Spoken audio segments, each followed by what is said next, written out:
Martial Universe. Bab 125. Judul, Duel Maut. Duel arena terletak sedikit ke utara dari tengah kota. Tempat itu dianggap sebagai salah satu tempat populer di kota Yan. Di kota Yan terdapat banyak sekali orang, jumlah fraksinya juga terlalu banyak jika dihitung. Perkelahian sangat lumrah di sini, tapi juga membuat pusing pengurus administrasi kota. Untuk menyelesaikan masalah itu, dibangunlah duel arena. Di sana tidak akan ada yang protes bahkan jika engkau membalikkan langit. Singkatnya, membunuh orang di tempat itu tidak akan melanggar aturan. Walaupun semua itu tidak berhasil membawa kedamaian di kota Yan, tapi masih bisa dibilang efektif. Ditambah lagi, semakin tempat itu berkembang, duel arena menjadi tempat populer di kota Yan, dan digunakan orang-orang untuk menyelesaikan perselisihan. Ketika Lindong dan yang lainnya tiba di tempat tujuan, mereka terkejut seraya melihat pada bangunan besar, yang mana 10 kali lebih besar dari monster arena di kota Qingyang. Cukup lama sampai mereka tersadar dan diam-diam menarik napas panjang. Kota Yan memang luar biasa. Kota Qingyang tidak akan pernah bisa menyainginya. Duel arena adalah gedung besar berbentuk lingkaran dengan banyak pintu masuk dan keluar di sekelilingnya. Walau demikian, Lindong dan yang lainnya masih melihat antrean di luar. Banyaknya orang-orang di sini jelas tidak bisa dibandingkan dengan festival paling ramai di kota Qingyang, yaitu kompetisi perburuan. Hehehehe, Dik Lindong. Kau datang cepat sekali. Ketika Lindong dan yang lain bersiap memasuki duel arena, sebuah suara yang menenangkan terdengar dari belakang mereka. Setelah menengok, mereka melihat kelompok besar orang-orang tengah menghampiri. Orang yang memimpin kelompok adalah Xuan Su dan Xia Wanqin dari Asosiasi Seribu Emas. Lalu orang di samping mereka adalah guru besar Yan, pria yang lama tidak ditemui Lindong. Salam untuk Presiden Xia dan guru besar Yan. Lindong sedikit heran melihat Xia Wanqin turut datang. Pemuda itu menangkupkan kepalan tangannya dan memberi salam. Di sebelahnya, Lin Zentian dan yang lain telah mendengar reputasi Xia Wanqin, sehingga mereka juga menangkupkan tangan dan memberi salam. Lindong, kawanku. Kau sekarang adalah seseorang yang menempati posisi kehormatan di Asosiasi Seribu Emas. Tentu aku akan hadir untuk menyaksikan pertunjukan mendebarkan ini. Walau aku tidak bisa ikut campur dalam duelmu, Asosiasi Seribu Emas tidak akan tinggal diam jika ada orang lain yang mencoba membuat masalah denganmu. Ujar Xia Wanqin sambil tersenyum. Sambil berbicara, mata Xia Wanqin memperhatikan tubuh Lindong dengan hati-hati. Kelopak matanya tanpa sadar berkedut kala merasakan getaran Yuan Power dari tubuh Lindong. Tampaknya Xuan Su benar. Lindong memang sudah naik ke tingkat Yuan dan Xia Wanqin berkedip, sedikit kekaguman muncul di hatinya. Pemuda itu bisa naik ke tingkat Yuan dan di usia semuda ini. Walau dia telah bertemu banyak orang, dia masih kagum dengan bakat Lindong. Senyum di wajahnya berubah sangat lembut dalam sekejap. Itu bukanlah sebuah ajang untuk cari muka, tapi sebuah tanda yang menunjukkan bahwa dirinya telah melakukan investasi hubungan yang tepat kali ini. Menyadari keputusannya benar, dia pasti akan memberikan dukungan semampunya. Jika ada orang yang bisa meramal, mungkin pemuda di depannya bisa naik ke tingkat 3 penciptaan yang selalu diidam-idamkannya, atau malah level yang lebih tinggi. Jika saat itu tiba, seberapa banyak investasinya, semua itu akan terbayar lunas.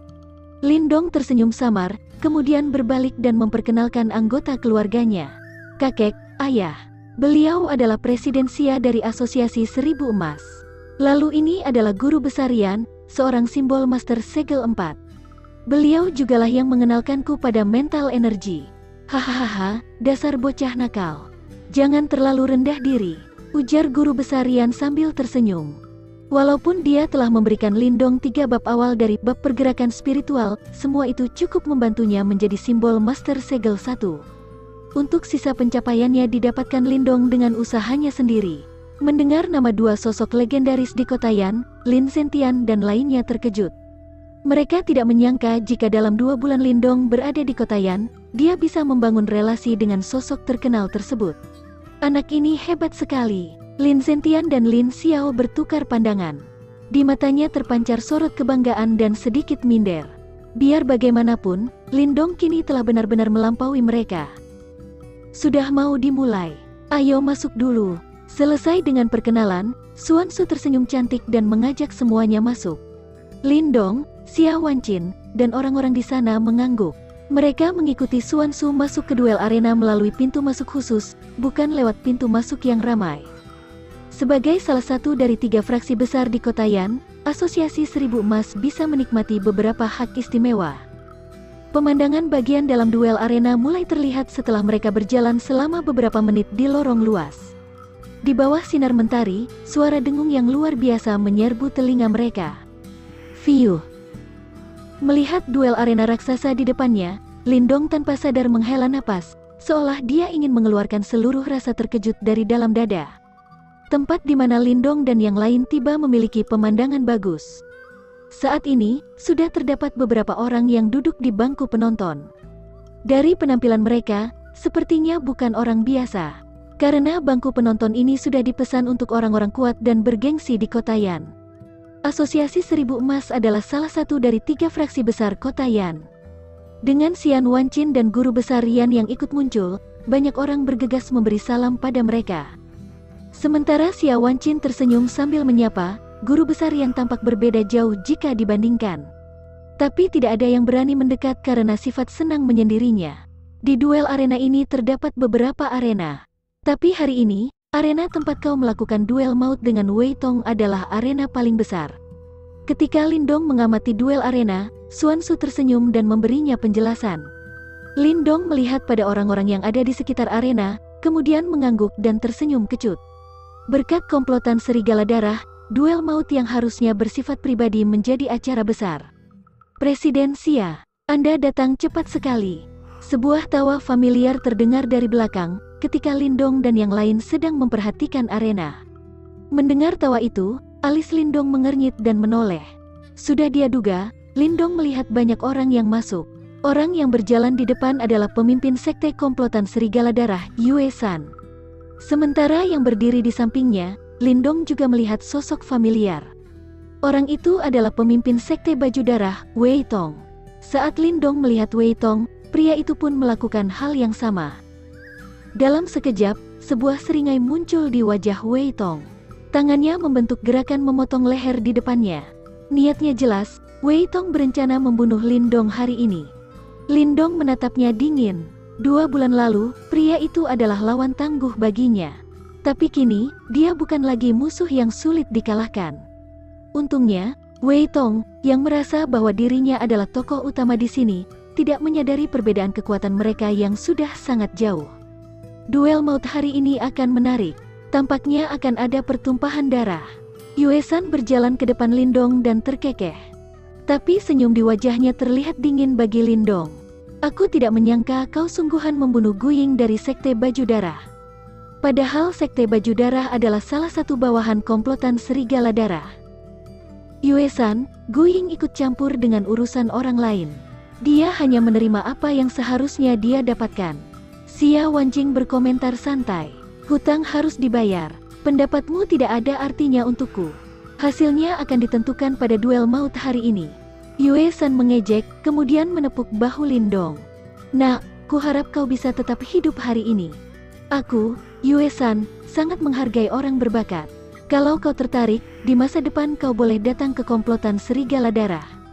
Yue San tersenyum setelah menyelesaikan kalimatnya. Tanpa menunggu lama, dia berjalan menuju sebuah tempat di bangku penonton. Bocah, kali ini kau tidak bisa kabur. Wei Tong menatap tajam pada Lindong. Sudut bibirnya terbentuk menjadi senyum keji. Lindong hanya melirik pada Wei Tong dan berbalik. Sikap acuhnya yang disengaja membuat Wei Tong marah. Kau bisa bersikap sombong sekarang. Tak lama lagi akan kubuat kau memohon ampun. Wei Tong mengeratkan gigi dan menyeringai. Lantas, pria itu melambaikan tangan dan menyusul Yue San. Lindong melihat punggung Yue San dan yang lain dengan tatapan dingin. Walaupun Yue San terlihat seperti orang kasar dan kejam, tapi sesungguhnya dia adalah orang yang pendendam dan perhitungan. Bagi pria sepertinya, kalau ada orang yang membuat Yue San marah, dia akan memperlakukan orang itu seperti musuh. Sehingga, dia berencana menggunakan Wei Tong supaya membunuh Lindong untuk meredam kemarahannya. Tapi tampaknya rencana Yue San kali ini akan gagal. Berhati-hatilah, Xuan Su di sampingnya berkata dengan nada serius. Walau Lindong telah naik ke tingkat Yuan dan, satu kesalahan saja dia bisa mati dengan mudah di tangan Wei Tong. Bagaimanapun, Wei Tong adalah praktisi Yuan dan tingkat menengah yang hebat. Lindong tersenyum tipis sembari mengangguk. Seekor singa pasti akan mengerahkan seluruh kekuatan untuk memburu kelinci, anjing licik Wei Tong pun sama. Duel maut ini akan menentukan keselamatan keluarga Lin. Kalau dia kalah, keluarga Lin pasti akan hancur. Makanya, dia harus menang apapun yang terjadi. Tak lama setelah komplotan Serigala Darah dan Sekte Baju Darah tiba, matahari di langit mencapai titik tertinggi. Sementara itu, suasana di duel arena semakin memanas. Di duel arena terdapat wasit profesional. Pada siang hari, seseorang muncul di arena luas di bawah. Dalam duel maut, kedua pihak saling mempertaruhkan nyawa.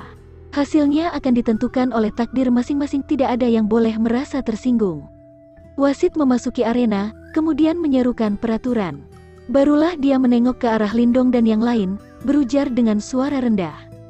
Duel maut ini merupakan pertarungan antara Wei Tong dari Sekte Baju Darah dan Lindong dari keluarga Lin.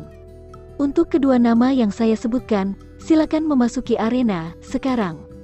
Boom! Setelah wasit menyelesaikan kalimatnya, Wei Tong langsung menukik ke dalam arena seperti elang. Matanya terlihat haus darah. Ekspresinya keji dan menyeramkan, lalu melihat ke arah penonton dan mengejek. "Kemari kau, bocah dari keluarga Lin. Hari ini, aku akan membuatmu membayar hutang dengan darah." Lindong yang ada di bangku penonton, menjejak lembut pada lantai di bawahnya. Dia melompat dari tempat tinggi dan mendarat stabil di dalam arena. Dalam matanya terpancar sorot yakin. Lindong menatap pada Wei Tong, lantas berujar acuh yang menyebabkan pria itu benar-benar marah. "Tong sampah memang mengeluarkan banyak sampah.